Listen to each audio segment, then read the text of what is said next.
So this is going to be episode 1 of the Iyslander series.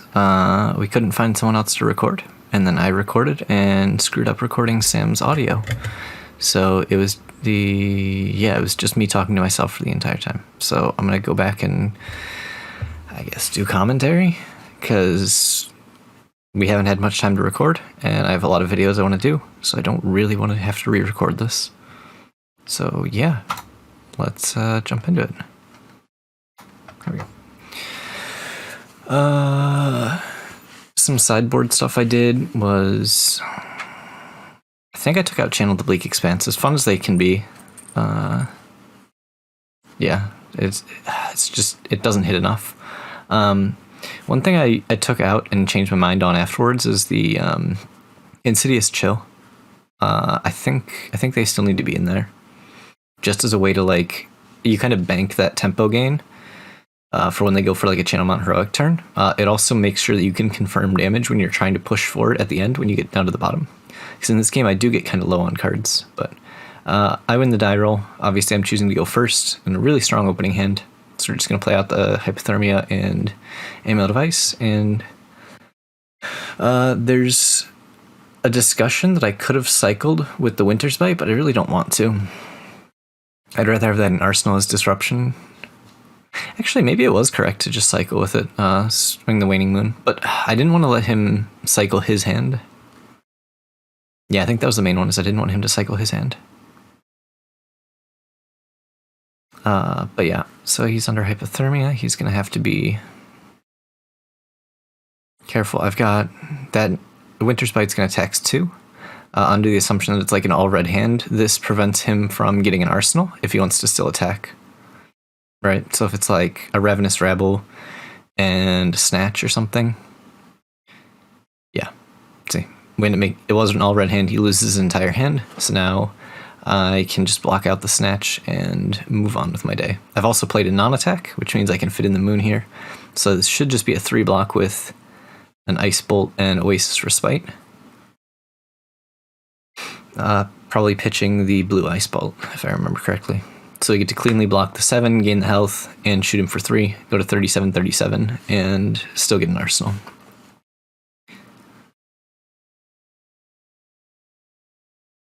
Yeah,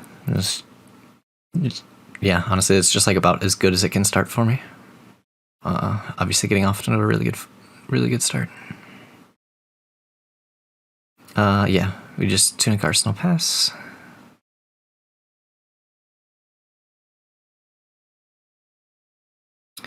And so we got we have the double Frostbite, which I wasn't as excited for Arctic Incarceration blue for a while, but realizing it's just really strong being able to make 2 Frostbites, because most of the time your opponent's going to be playing assuming that it's 1. They only have to play around Winter's Bite being the 2 tax. And here again, we catch him where it's like, it's really awkward timing after he's played the Amulet of Earth. So now, yeah, if he wants to play something, he's got to pitch. I think this here was a mistake, if I remember correctly. Yeah, I forgot. I forgot it had go again, and he had 1 floating and paid for the things. So, like, in my head, there was no Thorn here. So that's why the block's going to look a little bit weird here. However, this should have just been, oh yeah, no, this should 100% be like Sigil and Aether Hail, maybe? Going on my Tunic turn. Like, I really, as much as I don't want to, I think I do need to Sigil here to stop the Thorn. Because I've already played the non-attack, so it becomes which one do I want to Arsenal? Do I want to Arsenal the Aether Hail or the Ice Bolt? I think I'd prefer the Aether Hail, so it should be block, Ice Bolt, and then use the Sigil, and then Waning Moon for 3 before he gets to draw his card. And then I suppose that I get punished by the blue, but he would have to make the call that he's going to draw the blue, I think. No, he would still just pay for the 1. I get punished by the blue regardless, but we get to push 2 damage.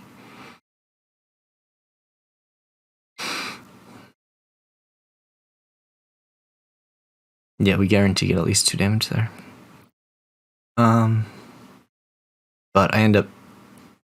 Yeah, I don't know what the right line is here. Because, I mean, Snatch for 7 with Go Again is just always awkward. I think I sit here for a while thinking, so... We'll get through that. But yeah, I think the Sigil... I mean, at the end of the day, I just didn't like any of these lines, and I believe I ended up using the Conduit here. It feels bad, but I blocked 6 Conduit, and then I got to peak. So I denied the draw. So I get to start with he had a 3-card hand, and I get a Winter's Bite and Arsenal, which really lets me keep tempo. The other line that I was talking about, where I'm using the Sigil, I lose quite a bit of tempo, because he gets to Arsenal a card. I get the chip damage in, but I kind of lose that Arsenal priority that we're looking for.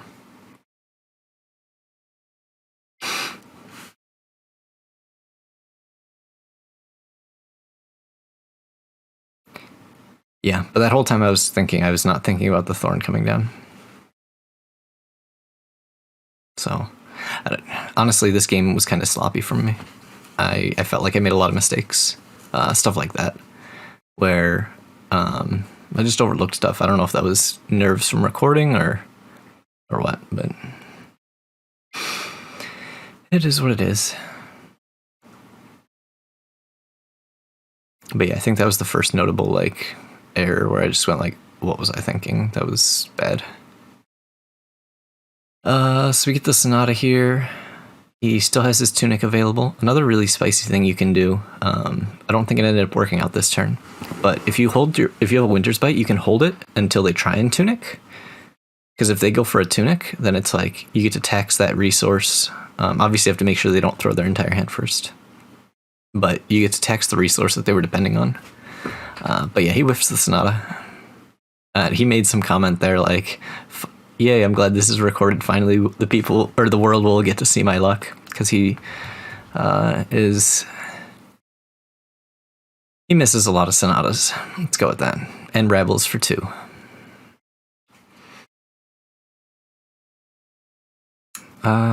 So this makes the embodiment. This is where I think the Winter's Bite is a good play.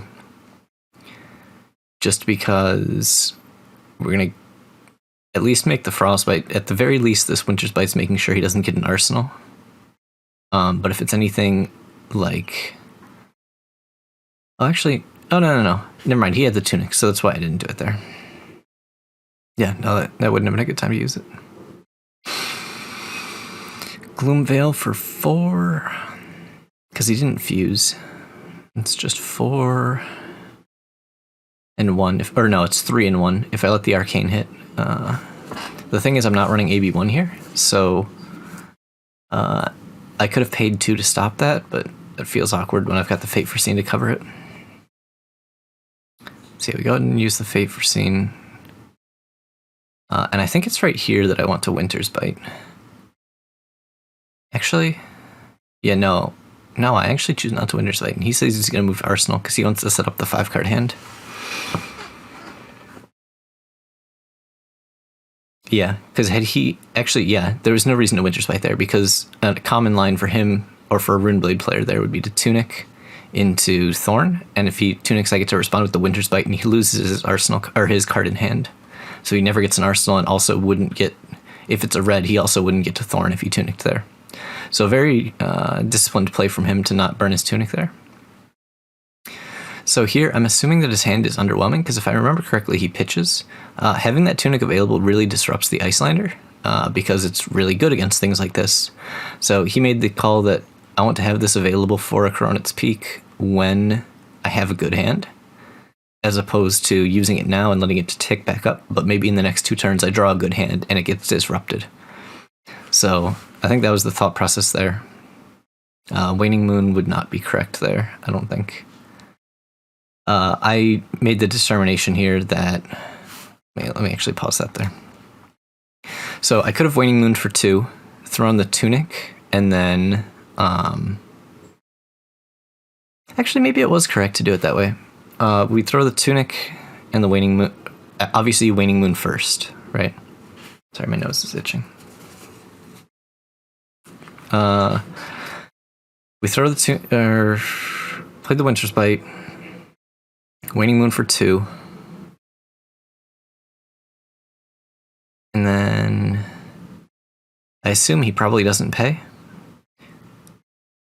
And it was a Cold Snap in Arsenal. No, he wanted that Cold Snap in Arsenal. See, there's a discussion to using the Tunic for the 2 damage. The problem is, like, he'd already thrown away a card from his hand on the Winter's Bite, which makes me think that there's a reasonable chance he just pitches for the Waning Moon. And then when my Channel Lake Frigid comes down, it's just not as impactful. And because he's on AB3, there's a very real chance he just, like, takes it slow through this. So I didn't want to give him that opportunity. Also, having the Tunic available makes it so if I draw into a Sigil or I draw into a Oasis for a Spite, that Tunic is really important, because right now I'm planning on spending 1 on the Cold Snap and then another 2 on the Waning Moon. So if I draw any of those 1-cost cards that would like need to fit in there, I wouldn't have enough resources. So I think I want to leave him with as many cards in hand with this Channel Lake Frigid in play. I think that was the final decision. So here, start of the turn, the Embodiment pops, and I'm going to immediately use the Cold Snap because I want to stop the card in Arsenal, or at least disrupt. And I do draw the Sigil of Permafrost, which makes this much better that I still had the Tunic. So he's going to pay the 1 to keep the Arsenal, make the Frostbite. See, yeah, this is pretty good hand.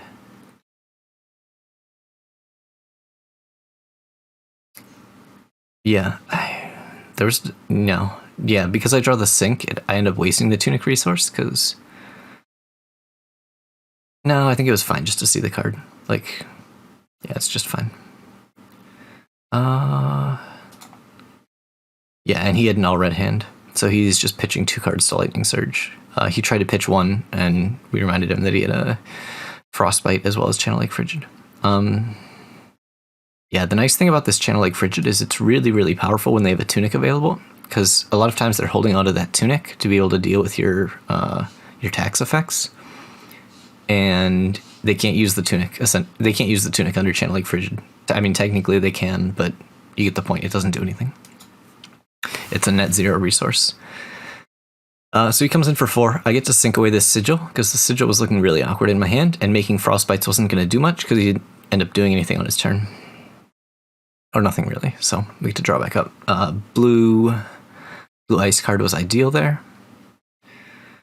And yeah, he's down the Arsenal, which, yeah, with that all red hand, like, the only thing he could do was, he could have just Arsenaled or spent his entire hand to attack. Yeah, we just come in with the Aether Ice Vein. This card's really good.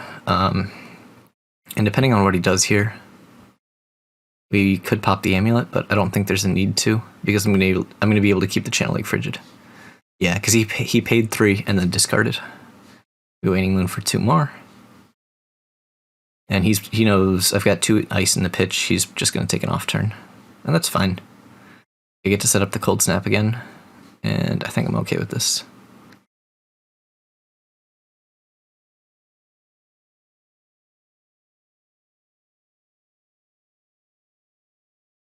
And I have the Cold Snap. Like, I could play it. Well, I guess we'll pause there. I could pitch a blue, play it, draw Waning Moon.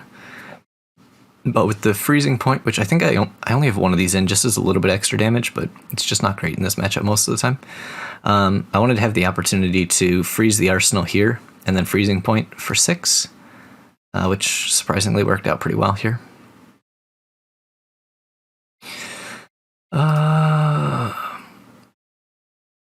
Yeah, so I sat here and debated whether or not I play the Cold Snap or not on his turn, and I don't think there's any reason to. Oh, and there definitely wasn't a reason to, because... No, never mind, there's no way I keep the Channel Lake Frigid around. However, him taking an off turn does make the sink below a little bit awkward in hand, because I'm probably going to end up with it in my arsenal. Yep, so he lets it freeze, which is quite nice, because now we get to play the Freezing Point. Interesting. So it's for 6. And I believe he just says take 6.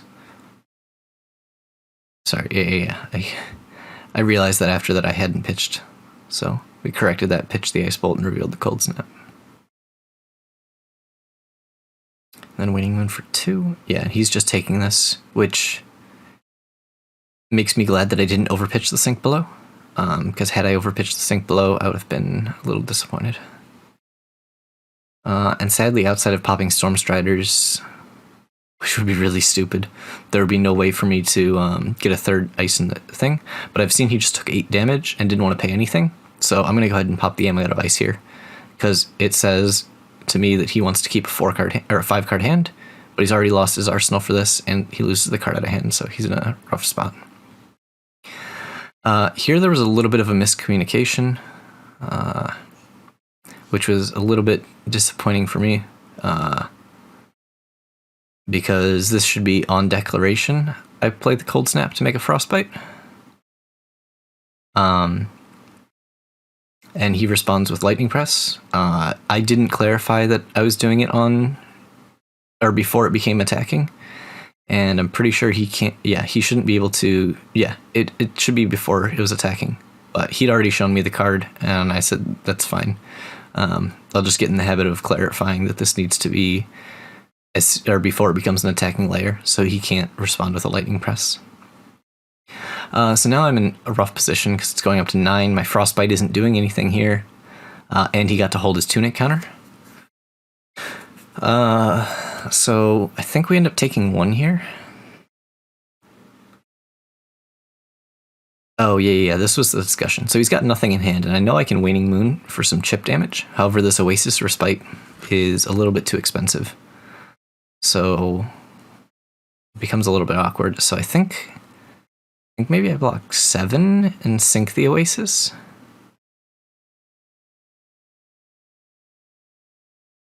No, because I need the Frigid. Yeah, I remember this was a little bit difficult. And obviously the Oasis Respite isn't healing me at this point because I'm still at 32. But yeah, him getting that extra 3 damage really hurt without him losing his Tunic.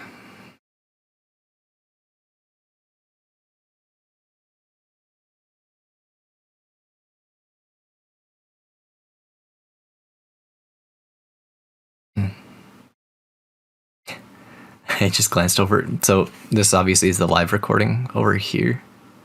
I guess, I don't know how to point it, where you see me. And I was looking over, I was making the same facial expressions in the recording, but you guys can't see that video. So yeah, I opt to minimize the damage taken. I think I take 2 there, and I opt not to Waning Moon. I think that might be a mistake. Once we see how this game proceeds, I think getting that chip damage in when it was guaranteed was probably correct, and trade a little bit of health for it, but I was kind of content on taking it a little bit slow here. But again, this is where it's going to tie into, remember I was talking about not getting that the Tunic counter off the Lightning Press. Here's where it could matter, because he has that available. If he has a Nuts hand, he can use the Tunic, but he, again, is not happy with his hand, chooses to hold the Tunic, realizing he's not going to be able to push too hard. And here again, he skipped his embodiment trigger. And I'm like, we're going back. I'm playing a Channel Lake Frigid on the embodiment trigger. It's a really important interaction with Briar. And so here I have the Tunic. So planning out the turn, it could be a Waning Moon for 3. Or, yeah, with the Tunic, I want a Waning Moon for 3, which means that Sigil's never getting played. I also have the option of Oasis Respite. Yeah, depending on what he plays, I could also Oasis Respite into next turn Tunic, Aether Hail, Arsenal. No, because I want to peek. So I actually want a Waning Moon here, I think. No, do I get to Waning Moon here? I don't know. Yeah, Channel Lake Frigid is really rough. Yeah, so he Tunics in response to the Channel Lake Frigid going up to 4 resources with the pitch 3, and then plays a Raise Face for 6. Yeah, so this makes it a little bit awkward. I think I say that I want to hold this Channel Lake Frigid, which should be Aether Hail block, Oasis Respite block, and then just peek next turn. I think that's just the cleanest way of going about it. Channel Lake Frigid is really rough for him, especially even if he's just trying to set up like a... Just in general, it's just really taxing. So the only concern I had here is I would have liked to Waning Moon. And not being able to Waning Moon is suboptimal. Let's go with that. I suppose I could... No, because I still have to block. And if I Waning Mooned it, obviously you have to use the Amulet of Ice, which doesn't work well. I could throw the Peak, but then I can't keep the Channel Lake Frigid around. So yeah, we're just going to say I'm not getting the Waning Moon damage here. I'm going to focus on holding tempo in this game. And I'll play when I see the cracks and not force it. And we get to Peak, which leaves him on a 3-card hand under Channel Lake Frigid, which is a bad time for him. So now I may have to take some damage here, depending on his hand quality, but the goal is to get Arsenal again. So I'm looking at the Arctic Incarceration. I want an Arsenal. And yeah, he just plays a Channel Lake Frigid, which is... Or not Channel, he plays a Channel Mount Heroic, which is really, really good for me. Because now I get to Aether Ice Feign and start stripping cards out of his hand. Just so he can try and play here. And here he should be realizing he's going to be under Channel Lake Frigid another turn. So, assuming he has a blue,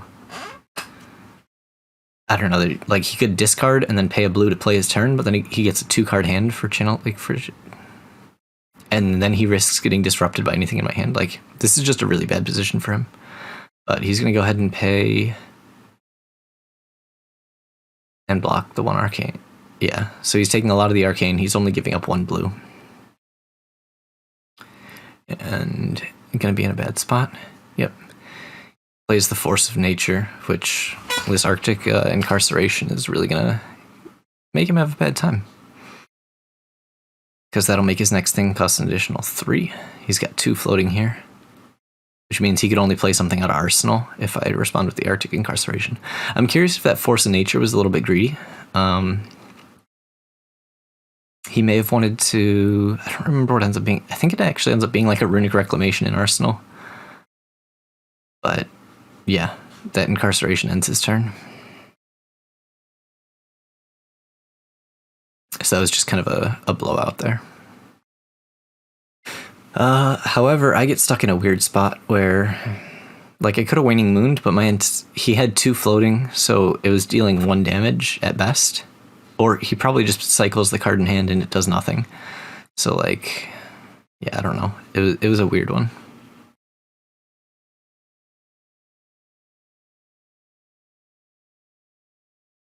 Yeah, I think this ends up just being a Peak and pass.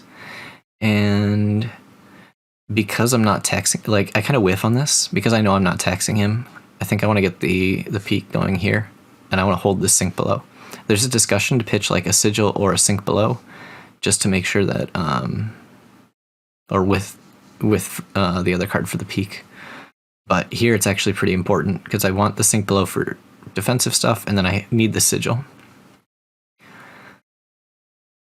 Or I can afford the Sigil with the Aether Hail and Arsenal and the Tunic resource. I suppose there was a non-zero chance that I missed on a thing. But, okay, so this one is a little annoying. He got the blue, which I did not want to see. And again, I don't have the AB one, so it's a little bit awkward. I'm curious if I should be running the robe into him. Alright, Rebel for 4. I think I want to strip his hand. I know he's got a blue. There is one weird interaction here where he's able to... Or I guess I'll explain as it gets here.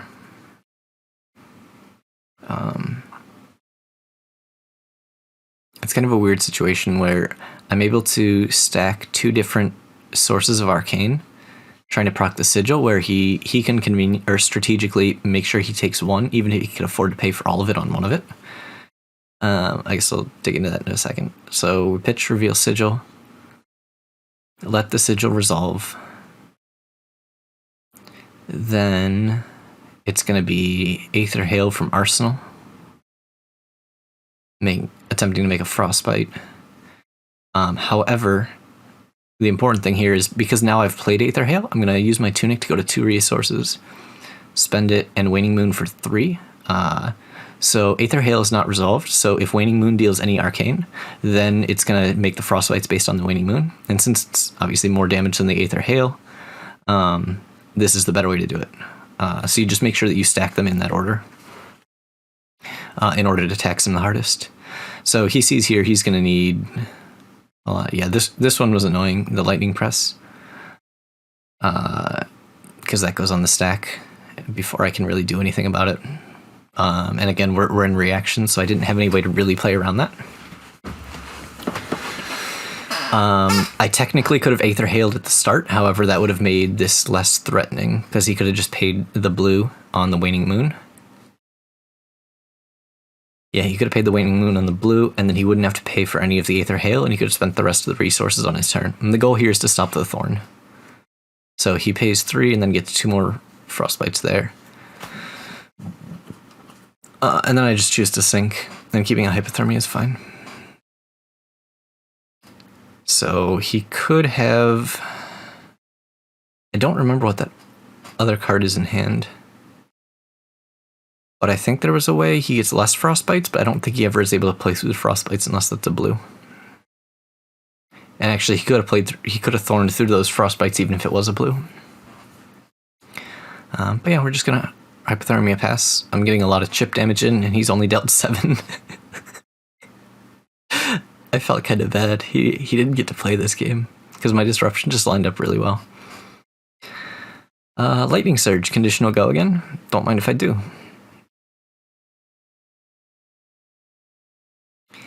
And I think I'm going to try and at least leak 1 damage here, because I want to make sure he has the embodiment that gives me the opportunity to respond earlier. Actually, it doesn't really matter, I just don't have an efficient block for 4, I think is the main reason. But yeah, we're going to Hypothermia, give him the Frostbite, and the big thing here is he's got a 4-card hand and his turn's over. There's no reason for me to Waning Moon here, because, like, why would I, right? He's gonna have a full hand to pay into AB3, so I'm just going to block efficiently, which I think is the Ice Bolt here. That Ice Bolt could have turned into 2 damage on my turn, but I would rather block 3 here and do, rather than do 2 on my turn. As he gets lower, that perspective could change, but right now that's where I'm at. But yeah, that Hypothermia was really, really strong. And now we're just going to go for some chip. I hate tabletop. Alright. Yeah, Ice Bolt for 5. There's no reason for me to pitch the second card. If I had the Tunic, it would be nice, but this is just Ice Bolt for 5. And I'm fine with that. I suppose if that was a yellow Aether Ice Vein, that would have been nastier. That's actually the slot that I'm considering swapping. Or one of them. That seems like a really strong choice there. So here I get the window. The reveal happens on resolution, so I have the window before it resolves if I want to do anything. I don't think there is. I guess I also, yeah. But there's a weird discussion where, like, I mean, I'm always just trying to evaluate, is there anything where I can put him where that information is more beneficial to him as far as making a decision? And I couldn't think of one, so I think we're fine, but there are fringe situations where letting him see that information before or after changes stuff. This here, I think, is a mistake. I'm going to end up blocking this, Rebel for 2. I think I needed to take it. The reason is I have a Channel Lake Frigid in hand, so I want to make sure he gets an embodiment for me to respond to. So the easiest way to do that is just take 2 damage. However, I was looking at my hand going, oh, I don't have much to do, so might as well start throwing cards in front to block. But we're going to Winter Spite here. Let's see what he does. We're going to get the Tunic, which is really nice. I'm always happy to see the Tunic get used. But yeah, this block was incorrect. I think Yeah, 'cause he's Sonata'd. So most likely what's coming here is a Thorn. I've played a Winter's Bite, yeah. So blocking for 2 was incorrect. I should have taken the 2 and just used that for a Waning Moon.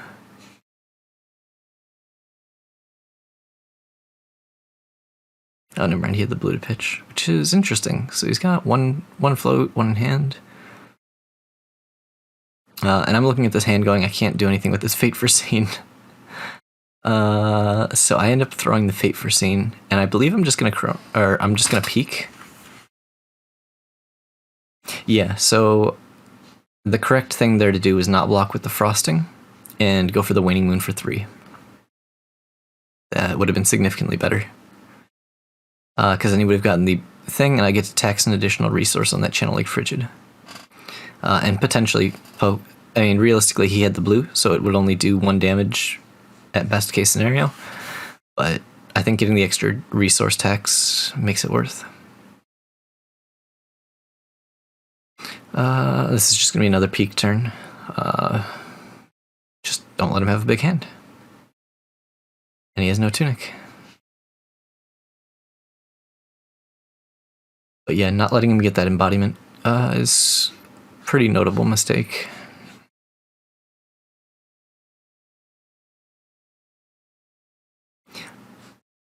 Yep. He gets 1 extra damage for no reason. I do have the oh, this being a heavy red hand was actually kind of awkward. Because I wanted to save the Hypothermia to keep the Channel Lake Frigid around, and I just don't have any other blues, so I believe I end up having to pitch I have to Tunic plus Aether Hail or something.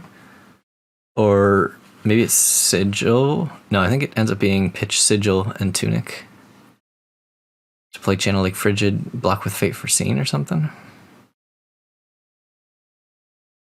Yeah, I pitch that way and go, wait, no, that's stupid.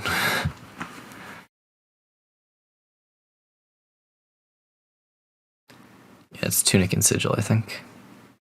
It's got to be Tunic and Sigil. Because unfortunately, triple red hands are really bad.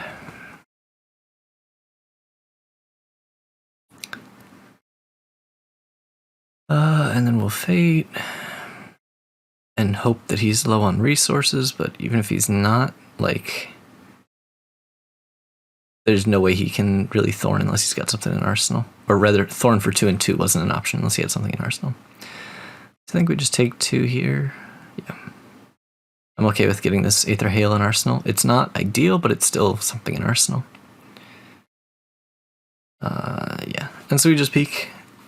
Peek is really, really strong. I don't know. I wasn't sold at first, but card's insane.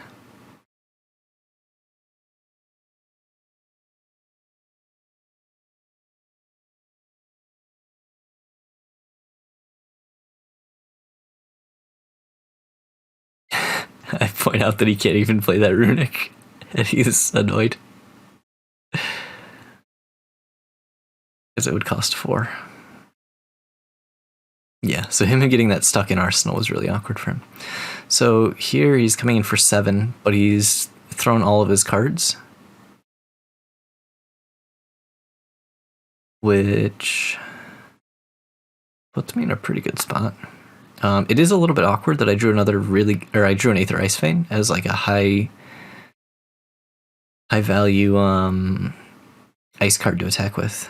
So I think I end up blocking 3, take 4 here. Because then I get to Aether Ice Vein and keep Channel Lake Frigid. So it should be Ice Eternal block.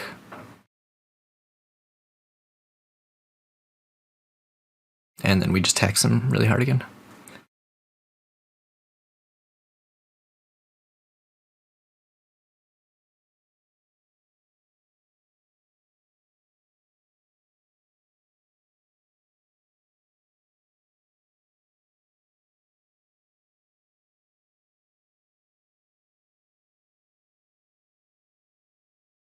Yep, and I don't know if he's just gotten over it at this point, or if he thinks he can push through this Channel Lake Frigid. Or maybe he's just got an all red hand, and it's he can't pitch anything to it. He's never getting to play through this. It might be an all red hand, and he just wants to play something. Oh no, he's got to get that Runic Reclamation out of Arsenal. That's stuck. Yeah, so he's got to pay 4. Plays the Runic. Sadly, I do not have my Tunic. There's some consideration of like a Stormstriders here. I think Stormstriders here might actually be really good. So it'd be pitch Sigil for Sigil. Stormstriders, Aether Hail from Arsenal for 4. Into Waning Moon for 3. Threatening 7. Yeah, I should have done that. I think. Ugh. Such a little bitch. No, this is probably fine. So we block 7, make sure he doesn't get the rune channel sticks around. And I get to just come in for 4 and 2 here, which is just going to strip cards out of his hand, and I get to set the Sigil up, which, when combined with the Stormstriders, is going to tax him pretty well. So he goes to 6, and then I don't know if he pitches another card, but either way, at this point I've just been looking at it going, I'm in such a good position. When he's on 6 and I've still got my Stormstriders, I don't think there's like any way for him to win. So I just need to make sure that I find an opportunity to close it out, and I just do it. Like, yeah. As much as I hate saying games are over, I think that game was just over. Yeah. So he takes another 1, loses the Runic because he knows he can't play it. Channel's finally gone. I was able to keep channels around super effectively this game. I don't remember how. And yeah, here I sat there and thought for a second, and kind of made him pause. Even though it's a defense reaction in Arsenal, there was a discussion to go for something here, because I've got 6 damage in hand, and there might be a consideration before he draws, but I think I want to let him to play out his hand. There's no real reason to go for it now, but, you know, it's always something you think about, just to make sure. And this is another case where, do we let him get the card or no? And it ends up being basically the same decision point as the Gorganian Tome, which is, there's no reason to quite yet. And he gets the blue. So it's like, if I had gone for it there, I could have been better, but like I had no way of knowing that it would be exactly that. Yeah, and my line would be pretty easily punished, so. And then we Autumn's Touch for 5, go again. And now he's stuck with 1 card in hand. This seems like a reasonable point to go for the Stormstriders. I can threaten 6. He does have the Tunic, though.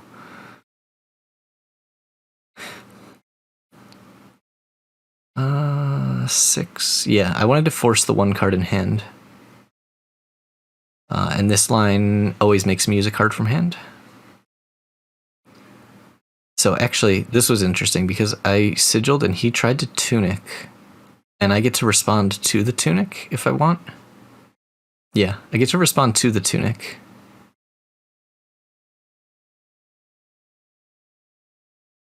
Which I don't know why he... Yeah, there shouldn't be any reason to Tunic there.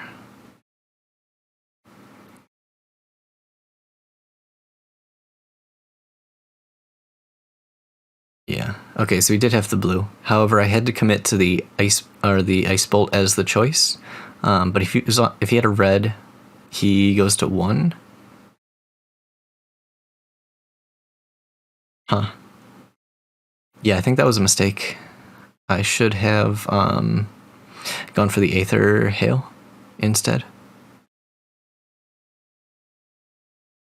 Because I always get that card in hand regardless, and I never kill him on a red in hand, so that would have let me arsenal a card.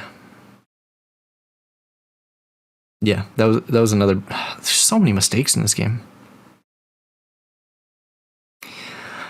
But yeah, Aether Hail was correct there. Right? It would have threatened 5 and he was on 5. No, it wouldn't have forced the card out of hand. Right? Because he had Tunic. Yeah, actually no, Aether Hail was wrong. Voltic Bolt I think was right because we deny him the arsenal. But it does just get a little bit awkward because I did really want an arsenal. I mean, I think if I get an arsenal, he's always dead at 1, right? Like, I don't see how he ever gets there. Granted, I think some of these later mistakes are kind of just on that same discussion point of I don't think he ever gets there. It plays the Force of Nature, shows me the blue.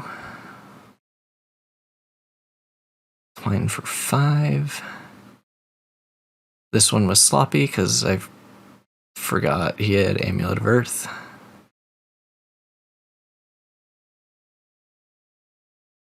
So I try and block exactly 5 and get punished. But I knew he had a blue in hand. Why did I try and Blizzard? There was no reason to Blizzard here if I knew he had a blue in hand. Blizzard was just awkward. No, the correct line here. What is the correct line here?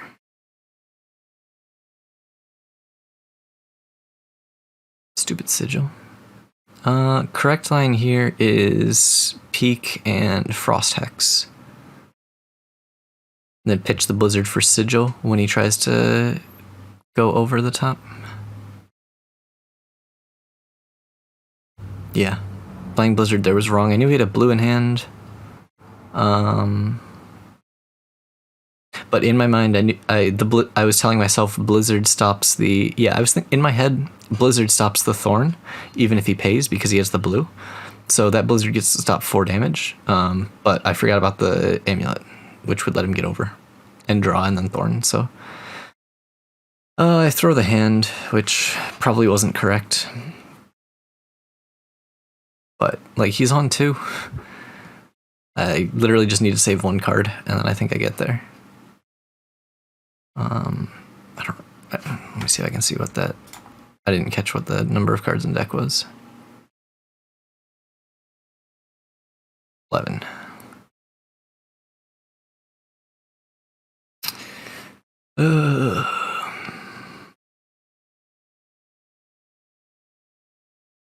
So I am getting a little bit low on cards, but the thing is, like, he's got to extend a little bit.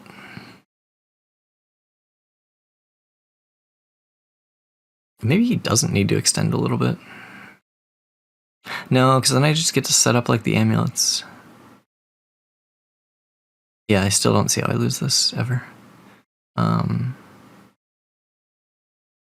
think I just throw 3 here.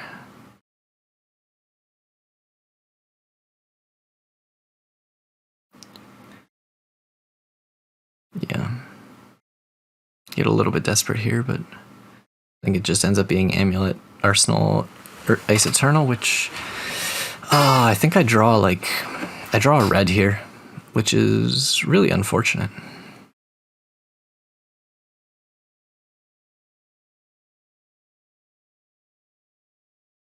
Yeah, a red non-ice card is really, really bad to draw here.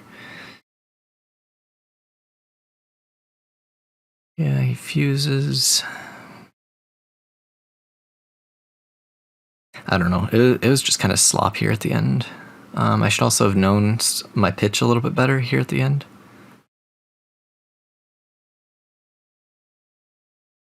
But, like, yeah, 5 draw a card. You should just always be dead here. Because I get to respond before he draws. Yeah, so he pitched 6. I don't know if he extended too much. The Weave Earth came out of Arsenal. Yeah, so this is going to make 3 Frostbites. Yeah, he's going to respond with the Tunic. I'm going to Amulet. That resolves. He pitches. He goes to 2 floating. It's going to 3 Frostbites and 3 Arcane. And he's blocked 2, go to 1, and then I just pitch for Waning Moon. We're going to imagine this ending didn't happen where I let him draw.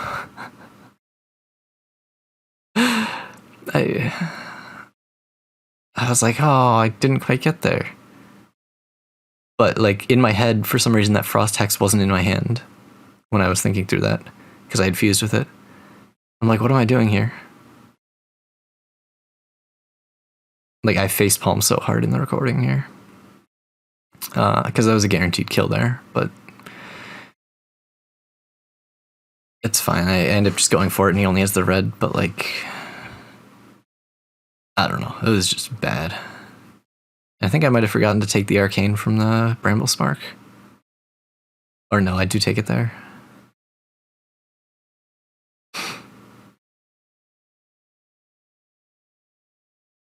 Yeah. And my thought process here is I need to just play the Sigil to protect and get the 4 out of it. So I'm just going to Waning Moon and leave 1 floating. Yeah, he draws the red, but I don't know. Like, it really wasn't that good of a game. My disruption carried me, even though I drew, or I think I drew well. I just played poorly.